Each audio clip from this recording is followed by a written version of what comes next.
Ketika petir menyambar. Bab 5. Orang Iban dan Dunia Hutan Tropis. Bunyi ketukan di pintu menghentikan lamunannya. Anding, salah satu pekerjanya, mengintip ke dalam sebelum melangkah masuk ke dalam ruangan. Anding adalah orang Iban, pekerja lokal yang setuju untuk terus bekerja hanya untuk melakukan pekerjaan administrasi di kantor. Bos, ada orang mau bertemu. Siapa? Beberapa orang Iban. Mereka menemukan para pekerja yang hilang. Wong terkejut. Apa maksudmu, menemukan para pekerja yang hilang? Sebaiknya bos lihat sendiri deh. Mereka ada di ruang tunggu di depan.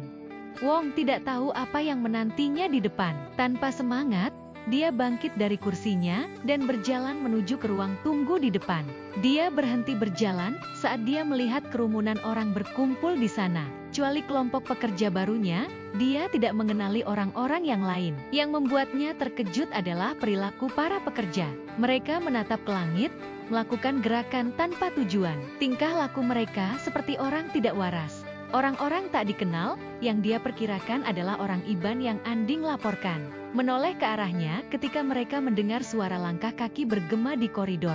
Dan orang yang tertua di antara mereka semua datang mendekatinya, dan mulai berbicara dalam bahasa yang tidak dia mengerti. Itu pasti bahasa Iban. Mata Wong mencari Anding dengan panik. Ketika dia menemukannya, dia memberi isyarat agar Anding menjadi penterjemah baginya. Anding segera menempatkan diri di sisinya, dan mulai menerjemahkan. Orang tua itu memperkenalkan dirinya sebagai Apai Pau. Apai berarti ayah dalam bahasa Iban. Ia dipanggil Apai Pau, atau Ayah Pau, karena nama anak sulungnya adalah Pau. Apai Pau menjelaskan bahwa ia dan warga kampung lainnya menemukan pekerja Wong berkeliaran di pinggir kampung mereka yang berbatasan dengan hutan belantara. Dari perilaku mereka, jelas terlihat bahwa mereka tidak sadar tentang apa yang mereka lakukan. Penduduk kampung mencoba berkomunikasi dengan mereka, tetapi tidak mendapatkan tanggapan apapun. Mereka mengetahui orang-orang ini bekerja untuk perusahaan Wong dari kartu identitas yang mereka bawa di dompet mereka. Mereka lalu memutuskan untuk membawa para pekerja tersebut kembali ke perusahaan Wong. Wong mengamati para pekerjanya lebih dekat. Salah satu dari mereka berjalan ke arahnya tanpa ada tanda-tanda akan berhenti, meskipun Wong berdiri tepat di hadapannya. Wong segera menyingkir dan berjalan kembali untuk bertanya pada Apai Pau. Apa yang terjadi pada mereka? Apai Pau menjawab perlahan. Kami tidak tahu. Mereka sudah seperti itu ketika kami menemukan mereka. Wong menatap Apai Pau. Dia memikirkan apa yang sebaiknya dia katakan selama beberapa detik. Dia menarik napas dalam-dalam dan bertanya dengan hati-hati. Apakah kalian melakukan ini pada mereka? Apakah kalian menggunakan semacam ilmu hitam untuk membuat mereka kesurupan atau semacamnya, karena kalian tidak menyukai apa yang kami lakukan di hutan kalian? Suara Apai Pau terdengar tenang. Memang betul, kami tidak menyukai apa yang kamu lakukan terhadap hutan kami. Tetapi baik saya maupun orang kampung saya tidak melakukan hal ini terhadap mereka. Orang tua yang berbicara lembut itu tersenyum. Kami tidak melakukan praktek ilmu hitam, atau putih, atau warna-warna yang lainnya. Wong menghela nafas. Tentu saja tidak. Apa yang dia pikirkan? Dia menjadi percaya tahayul, seperti orang-orang ini. Saya minta maaf, yang saya tanyakan itu sungguh tidak pantas, dan saya melupakan sopan santun. Mari, silakan masuk dan duduk dulu. Terima kasih banyak atas bantuan kalian. Dia berkata kepada Anding. Suruh Rinya menyiapkan minuman dan makanan ringan untuk mereka di kantorku. Terima kasih, saya menerima tawaran tersebut. 2 warga kampung, saya akan masuk berserta saya. Tapi sebaiknya yang lain tetap berada di sini untuk menjaga pekerja-pekerjamu. Saran Apai Pau. Baiklah, kalau begitu. Anding, minta Rinya membawakan minuman dan makanan ringan ke sini juga, bukan hanya ke kantor. Bawakan ke kantor untuk 5 orang. Kamu perlu menerjemahkan untuk saya. Oke, bos. Mari masuk. Lewat sini. Wong memimpin jalan menuju kantornya melalui koridor sempit, dan dia mempersilahkan para tamu untuk duduk mengelilingi meja menggunakan satu set sofa di tengah kantornya. Kerja saya sangat beruntung kalian menemukan mereka, apalagi kalau melihat kondisi mereka. Wong berbicara setelah mereka semua duduk. Apakah kalian pernah melihat hal seperti itu sebelumnya? Dia bertanya dengan gaya mengobrol, mengharapkan jawaban tidak dari tamunya. Sebenarnya, itu bukan hal yang asing bagi kami. Jawab Apai Pau, masih dengan sikap tenang yang sama. Wong terkejut. Apa?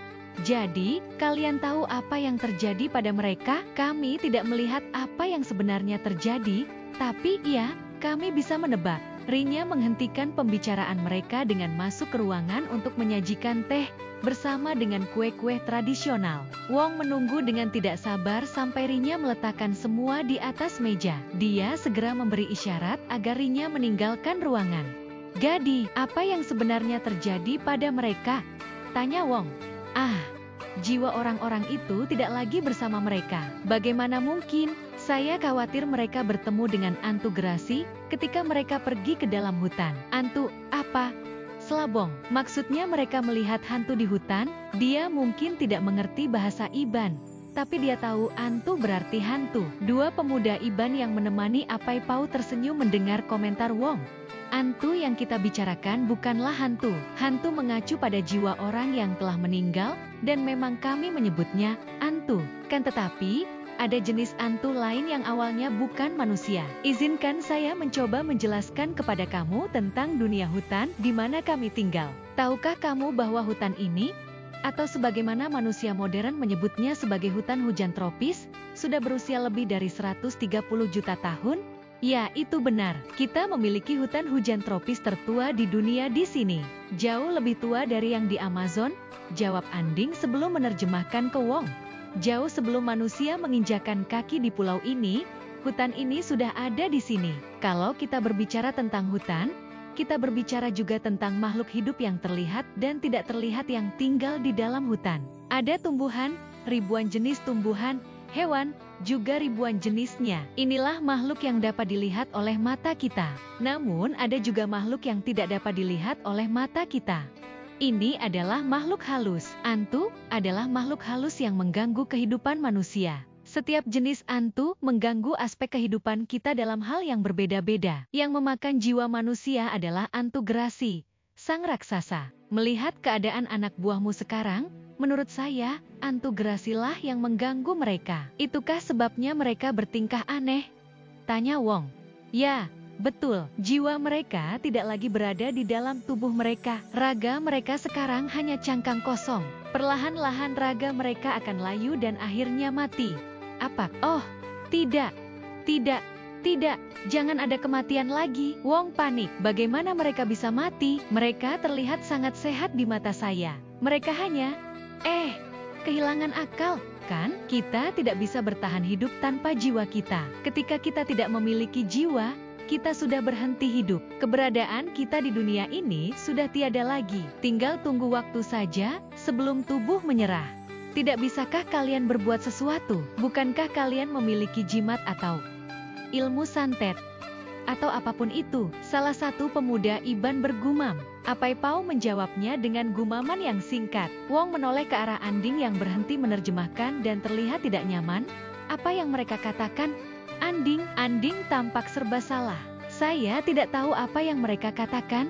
Bos, suara mereka terlalu pelan. Wong mengangkat alisnya. Dia tak percaya. Ia yakin sekali Anding mendengar orang-orang itu. Namun Anding hanya duduk diam dan dengan keras kepala tidak mau menerjemahkan apa yang dia dengar. Wong menyerah. Dia balik menoleh ke Apai Pau lagi. Gadi, bagaimana? Bisa tidak? Orang tua itu menghela nafas berat. Saya paham. Kamu telah mendapat banyak informasi yang salah tentang orang Iban. Kami tidak mempraktekkan ilmu santet atau yang semacam itu. Wong frustrasi. Lalu apa? Saya tidak mengerti. Kalian datang ke sini menjelaskan tentang keberadaan makhluk halus. Kalau begitu, nah, bagaimana dengan kejadian badai petir baru-baru ini? Saya yakin kamu pernah mendengar tentang badai petir baru-baru ini. Bagaimana kamu menjelaskannya? Apai Pau menjawab, kalau yang itu, dugaan saya, itu ulah Antu Raya. Ada Antu yang lain lagi, seru Wong. Memangnya, Antu bisa mengendalikan cuaca? Antu Raya adalah makhluk halus yang berbeda jenis dari Antu Gerasi. Semua makhluk halus ini memiliki kekuatan yang tidak kita miliki. Apa maksudmu kekuatan? Antu Raya, misalnya, sangat pandai mengendalikan petir dan guntur. Mengapa mereka mengganggu orang-orang dan mesin saya? Ya, kamu menghancurkan rumah mereka. Apa yang kamu pikir mereka seharusnya lakukan padamu sebagai balasannya? Saya tidak menghancurkan rumah siapapun. Saya di sini bukan untuk mengganggu mereka atau siapapun. Saya hanya melakukan bisnis saya, mengisi mangkuk nasi saya. Selain itu, lahan yang saya tebang adalah tanah tak bertuan. Tidak ada pemiliknya. Pemuda yang satu lagi mengatakan sesuatu dengan suara yang tajam. Dia bahkan memelototi Wong. Wajah Anding memerah, dan dia berhenti menerjemahkan lagi. Tatapan tajam Wong memaksanya melanjutkan tugasnya. Dengan terbata-bata Anding menerjemahkan. Kelihatan jelas bahwa dia berpikir lebih dari 2 kali untuk memilih kata-kata yang terdengar sopan di telinga Wong. Dia mengatakan para pendatang baru di pulau ini adalah mereka yang dengan mudahnya mengatakan bahwa tanah tersebut adalah tanah tak bertuan. Penduduk asli di sini, suku Iban, Penan, Bidayuh, Kenyah, dan suku lainnya telah tinggal di pulau ini selama ribuan tahun. Tanah di pulau ini milik mereka, hanya karena mereka tidak mempunyai surat bukti kepemilikan. Para pendatang baru langsung mengklaim tanah tersebut dan merampasnya dari mereka. Begini ya, saya tidak bertanggung jawab atas status kepemilikan tanah di kawasan ini. Itu bukan wewenang saya. Tapi saya berani jamin bahwa bisnis saya 100% tidak melanggar hukum dan saya mendapatkannya secara resmi. Jika saya tidak melakukannya, orang lain akan melakukannya. Kalian tidak seharusnya melampiaskan ketidakpuasan kalian tentang kepemilikan tanah kepada saya yang tidak tahu apa-apa tentang hal ini, protes Wong. Apai Pau menjawab dengan nada yang masih terdengar sabar. Saya tidak berbicara di sini atas nama Antu atau makhluk manapun yang tidak senang dengan apa yang kamu lakukan terhadap hutan di sini. Saya hanya memberi penjelasan apa yang kami, suku Iban, percayai tentang bagaimana dunia hutan tropis di sini beroperasi. Wong tiba-tiba teringat. Tunggu dulu, tadi kamu bilang Antu lah yang mengganggu manusia. Apakah itu berarti ada makhluk halus yang tidak mengganggu manusia? Tentu saja, ada makhluk halus yang membantu manusia. Contohnya, mereka yang tinggal di langit, di alam di atas sana. Jadi mereka ini seharusnya bisa membantu pekerja saya kan? Wong melemparkan pertanyaan hipotis. Bisa memang bisa, tapi mereka mau atau tidak, itu masalah lain. Tadi kamu bilang mereka itu suka membantu manusia. Lalu sekarang kamu bilang mereka tidak mau membantu. Wong tidak dapat menyembunyikan nada sinis dari ucapannya. Keprihatinan utama mereka adalah keseimbangan dunia, bukan kesejahteraan manusia. Bertentangan dengan kepercayaan dunia modern, manusia bukanlah makhluk yang paling penting di bumi ini. Setiap makhluk hidup saling bergantung satu sama lain. Setiap kehidupan berharga dan harus diperlakukan dengan hormat. Kita tidak boleh menganggap enteng kehidupan makhluk lain. Setiap makhluk diciptakan untuk fungsi tertentu yang menjaga keseimbangan dunia. Ketika suatu spesies tertentu punah, keseimbangan dunia terganggu. Kita telah mengganggu keseimbangan dunia ini melalui pembantaian besar-besaran terhadap hutan dan segala sesuatu yang hidup di dalamnya selama beberapa dekade terakhir ini. Tunggu dulu. Kami di sini hanya menebang pohon. Kami kan tidak memburu hewan langka atau semacamnya. Protes Wong. Dia merasa tidak nyaman dituduh melakukan pembantaian besar-besaran. Bahkan sebatang pohon pun memiliki kehidupan. Ratusan di antaranya mereka kehilangan nyawa setiap hari karena perbuatan kamu. Dan setiap pohon menopang kehidupan di dalamnya. Tumbuhan kecil, hewan dan serangga yang menghuni pohon itu. Hewan dan tumbuhan yang tidak kita ketahui. Hanya karena pengetahuan kita terbatas tentang keberadaan mereka, bukan berarti mereka tidak berwujud. Memangnya orang-orang kamu tidak suka menebang pohon di masa lalu? Atau bahkan sekarang? Bantah Wong. Orang-orang kamu sendiri yang mengatakan kepada saya bahwa kalian pergi ke sungai untuk mencari ikan, udang, dan makhluk hidup lainnya untuk makanan kalian. Mengapa kalian boleh mengambil nyawa yang berharga ini sedangkan kami tidak boleh? Kami mengambil apa yang kami perlukan untuk bertahan hidup dari hutan dan tidak lebih dari itu. Kami membiarkan hutan pulih. Itu yang disebut lingkaran kehidupan. Tapi kamu memotong terlalu banyak dan terlalu cepat, lebih dari yang kamu perlukan untuk menopang hidup kamu. Kamu tidak memberikan hutan waktu yang cukup untuk pulih. Sekarang ini ia terluka parah dan setiap makhluk hidup yang bergantung padanya pun jadi ikut terluka. Mereka hanya membalas apa yang kamu lakukan pada mereka. Yang kamu maksud mereka, ini termasuk yang suka membantu manusia? Tanya Wong. Sejauh ini saya belum melihat tanda-tanda bahwa mereka terlibat. Namun percayalah, kalau mereka sudah turun tangan, kamu tidak ingin menjadi musuh mereka. Siapa yang kita bicarakan ini? Ya, ada Singalang Burung dan masyarakat Tansang Kenyalang yang bertempat tinggal di kubah langit. Burung.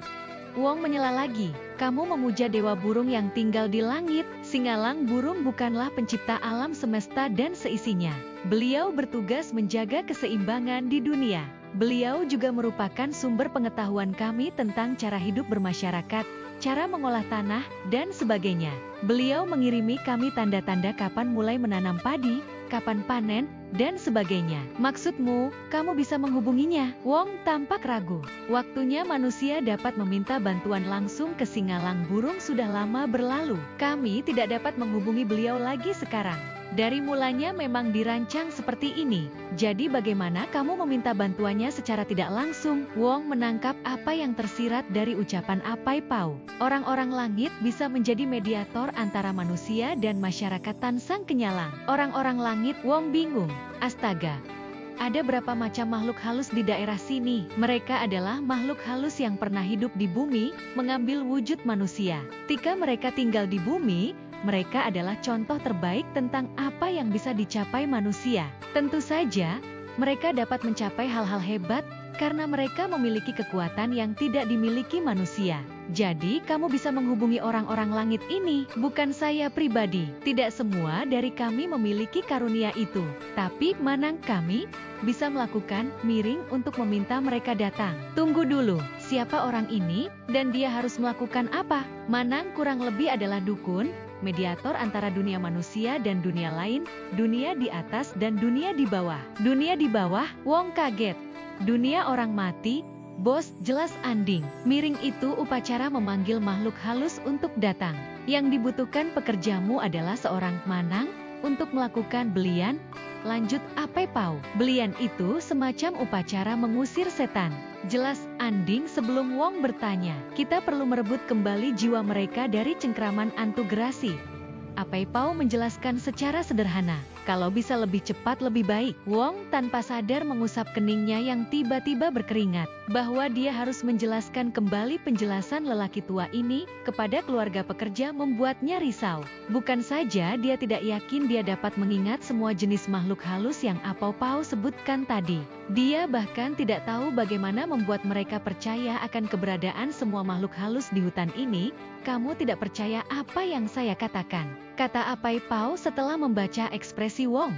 Ini bukan soal apa yang saya yakini, Apai Pau, kata Wong mengelak. Dia tidak mau mengakui bahwa tebakan Apai Pau benar. Yang penting adalah apa yang diyakini keluarga mereka. Saya tidak dapat mengambil keputusan atas nama mereka. Jika kamu memutuskan untuk meminta bantuan kami, kamu tahu di mana kamu dapat menemukan kami. Apai Pau tersenyum ramah. Sebaiknya kita pergi sekarang, Tuan Wong. Terima kasih atas makanan dan minumannya. Wong berdiri. Terima kasih kalian sudah telah membawa pekerja saya kembali. Tuan Wong, saya tahu kamu bukan pengikut kepercayaan kami. Jadi nasihat apapun yang saya berikan untuk kamu tidak akan ada gunanya. Tapi saya mempunyai tanggung jawab untuk memberi peringatan pada kamu tentang apa yang menurut saya akan terjadi setelah ini. Wong menutup matanya sebentar dan berkata perlahan, kamu mau menyarankan agar saya menghentikan proyek saya? Kalau situasinya sudah seperti ini, menghentikan apa yang kalian lakukan adalah keputusan yang bijaksana. Kalau tidak, kalian akan mengalami kejadian yang lebih parah dari apa yang terjadi hari ini. Untuk kebaikan semua pihak, sebaiknya kalian menghindari hutan di sini. Terima kasih, Apai Pau. Saya menghargai niat baik kamu. Selamat tinggal, Tuan Wong. Semoga Tuhan memberkatimu. Wong bertanya-tanya Tuhan, yang mana yang dimaksud orang tua ini? Dia menjabat tangan lelaki tua itu dan teman-teman kampungnya, mengantar mereka ke ruang tunggu di mana yang lain menunggu, dan melambaikan tangan kepada mereka sebagai ucapan selamat tinggal di pintu depan. Dia menarik napas dalam-dalam. Dengan enggaknya, dia berbalik untuk menghadapi para pekerjanya yang berlaku tidak waras.